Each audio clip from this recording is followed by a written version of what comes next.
Hello everyone and welcome back to the garden. Now if you have been following the channel for any length of time, you know that growing cut flowers is totally my jam, and if you're new and you found this by happenstance, you're probably here because you want to grow some cut flowers as well. Fortunately, this video is going to be the one for you. I am going to be talking about some of my absolute favorite garden flowers for the first time cut flower garden. To give you a little bit of background information here, I am in Kentucky. My garden is in zone 6B/7, kind of right there on the border. And that means my last frost date is about the last week of April, first week of May, just depending upon the season, of course. So first and foremost, you will want to find out when your last frost date is. All of the flowers that I am going to be talking about in this video are warm season frost tender flowers. That means that they grow while the weather is warm here in the summer and a frost will kill them. So very, very easy flowers. First, we're going to go through the flowers that I like for first time garden, which I think is a great, great options for the first time garden. And then we'll get into some kind of like garden planning tips and tricks. First and foremost, undoubtedly, number one in my heart, zinnias. Zinnias are such an easy flower to grow. Zinnias were actually the very first flower that I ever grew here in my backyard back when I was growing vegetables. And you know, when I planted them, I was very, very inexperienced. Even still, I direct sowed them. Of course, you can start them under grow lights if you're comfortable with something like that, or using the winter sowing method, which I'll talk about a little bit later. But, as long as your bed is prepared very, very nicely, zinnias will thrive under a wide variety of conditions, different soil types. Heat loving, especially a really good characteristic here in my garden that gets very, very hot and humid during the summer. Overall, just a really great choice for cut flowers. There are tons of actual cut flower varieties to choose from when it comes to zinnias. Of course, you can get more specialty varieties like the Ben Aries Giants, which are ideal for cut flowers and cut flower arrangements. Just nice, strong stems, big blooms, and just bright, vibrant colors. But of course, you can find some of the other more traditional open pollinated varieties as well, and they are just as gorgeous, just as beautiful, a little bit cheaper when it comes to purchasing your seed, but really, really just a good, solid choice for the cut flower garden. Next up, moving along with that same kind of notion in mind, we have sunflowers. Sunflowers, once again, are another one of those just, classic garden staples, I guess. Even before I started growing vegetables or anything at all, I would see sunflowers in people's yards, and I'm like, I'm not really quite sure if I like those.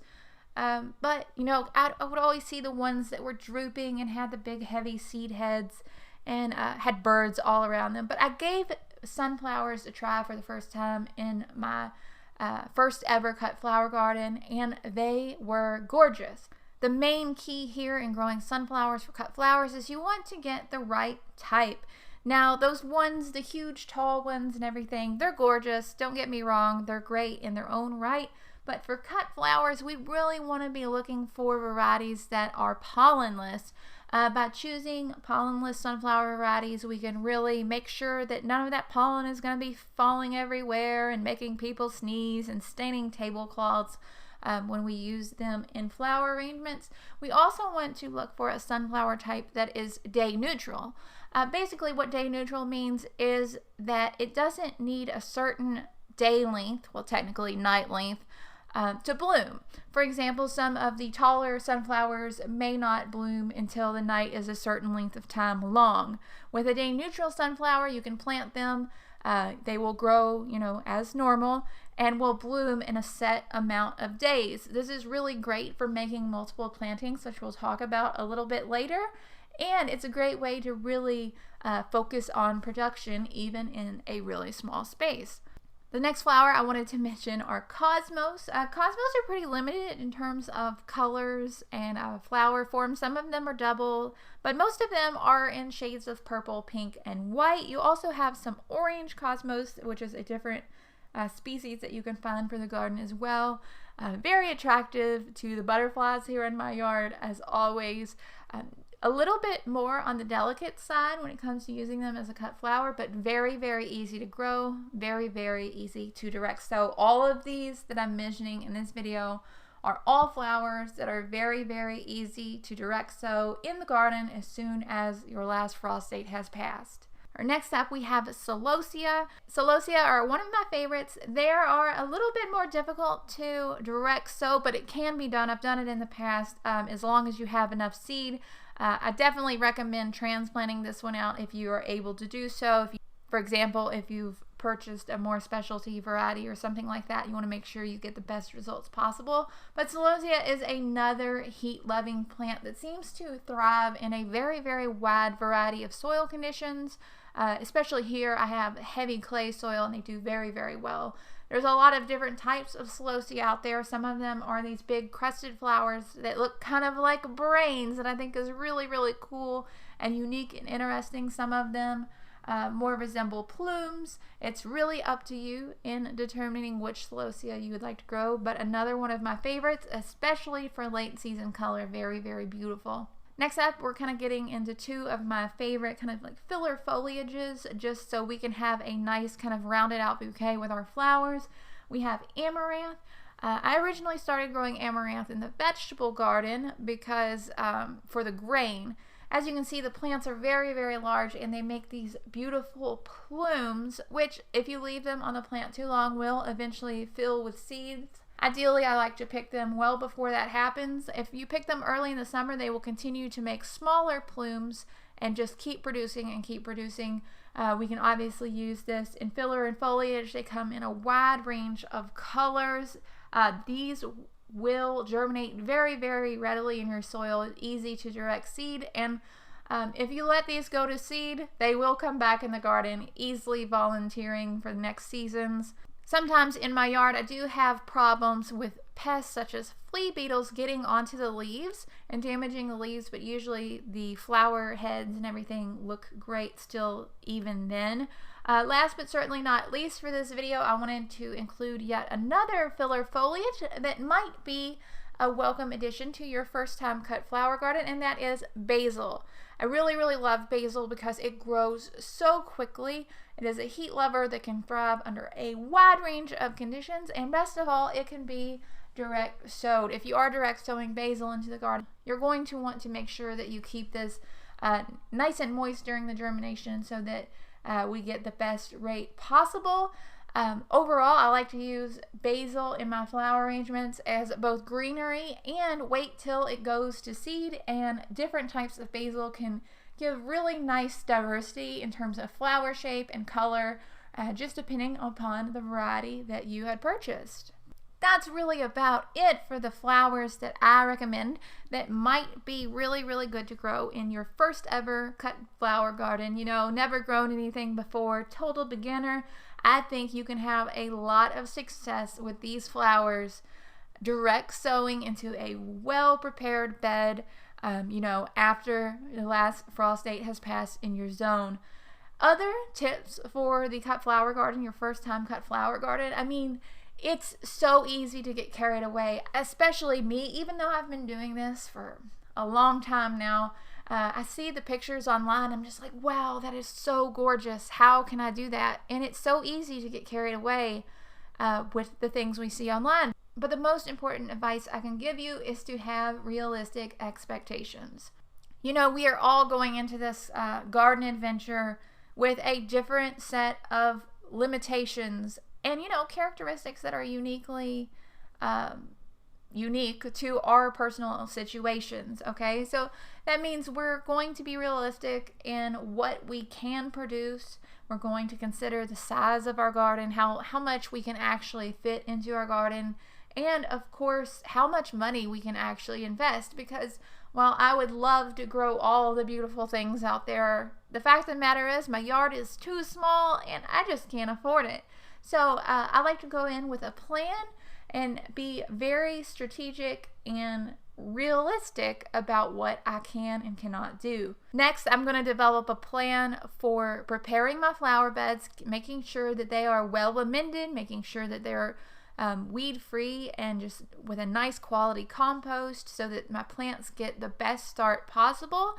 Also, you want to make sure that you have a plan going into this for weeding and watering, because let's face it, even if the seeds get a great start, the weeds most likely are going to get in there. It takes a lot of time to go through there and weed and water when it's needed, especially if you live somewhere that's a little bit more prone to drought. I'm very fortunate that it often rains a lot during the summer where I am, but you really want to make sure to have a solid plan for these situations, because it's not a matter really of if it should happen, it's more so when it is going to happen. As I've already mentioned, the flowers in this video I think are good choices, but if you are growing any of these flowers or any other flowers, you want to kind of do your research these types of seeds very, very well. You need to know when to start those seeds. You need to know how to start those seeds. While the ones that I've mentioned in this video are warm season flowers, there's also a thing called cool season flowers, which grow a lot better when weather conditions are cool. If you live in a place that has a very cool summer climate, these might not be the best, the best flowers for you. Some of the cooler flowers may be the best for you. So you really need to take that time and research online each of the types of plants that you really, really want to grow to make sure that you're going to give them the ideal conditions. After I've kind of done that preliminary searching, I want to make sure that I am going to think about the bloom period for the plants. While some of these plants, like zinnias, will bloom throughout the entire season, others won't. For example, if I grow a pro-cut sunflower, I'm usually going to get one bloom from that one sunflower, and that's it. So it's for that reason that I'm really going to need to kind of think ahead, like, am I going to make a succession planting? If you don't know, a succession planting just means multiple plantings throughout the season so that you can stagger your harvest. For example, if I plant sunflowers one week, I might wait 2 more weeks and then plant more sunflowers. Then wait 2 weeks and then plant even more sunflowers until the middle of summer. That way, every couple weeks, I'm having a new flush of sunflowers that I am able to pick and sell, or pick and give away, or enjoy, whatever you plan to do with your cut flowers. So you really need to be starting to think about succession planting. One way I do this, I use a calendar calculator to kind of count backwards from the days to maturity and kind of calculate my own planting times for my garden, which has been very, very helpful. Last but certainly not least, in kind of growing season notes, you want to understand when is the actual best time to cut the flowers. Some flowers will continue opening after you have cut them, and some of them will not. For example, sunflowers can be picked very, very early as the petals begin to unfurl, and actually that's ideal because we can increase our vase life by doing that, and we can prevent bug damage from things like cucumber beetles and everything like that. However, other flowers, for example, zinnias, when you pick them, they're pretty much how they're going to be. I've never noticed that I pick a zinnia and it continues to open like crazy in a vase. You really need to be familiar with the proper time to pick these so that your recipients of your flowers or florists or whatever you're using these cut flowers for really are able to get the best vase life possible. If you've never grown a garden before, I realize the whole process can feel a little bit intimidating, but don't despair. I think you can totally do it, especially with these kind of easy to grow flowers. And the rewards are just so numerous for the long season of hard work that you've put into growing these beautiful cut flowers. And if the season was success, don't be afraid to start researching about cooler flowers and learning to overwinter a fall planting of cooler flowers if your zone allows it, or start them in the spring, or even try some of the harder to germinate flowers that you've seen growing elsewhere. One of my absolute favorite seed starting techniques for beginners is the winter sowing method. And I say for beginners, it's for everybody. I still use it. I use it to start all of my flower seeds. The winter sowing method is so awesome. I'll put a link in the cards right here so you can click on it if you want. It has been my absolute favorite thing that I've learned about the garden is the winter sowing method. So that might be the next step to learn how to grow more flowers and really make a beautiful cut flower garden. That's really about it for this video. Thank you so much for watching. I really appreciate it. If you like this one, be sure to leave us a comment down below. It helps the channel a lot. Visit us on Patreon if you'd like to support us. All the links are down in the description, as well as a free garden planner and links to our blogs and everything like that. And I say I mean our little flowering community. So thank you so much for watching. You are so appreciated. I really mean that. I hope that you are having an incredible day, and I'll talk to you all later. Bye, guys.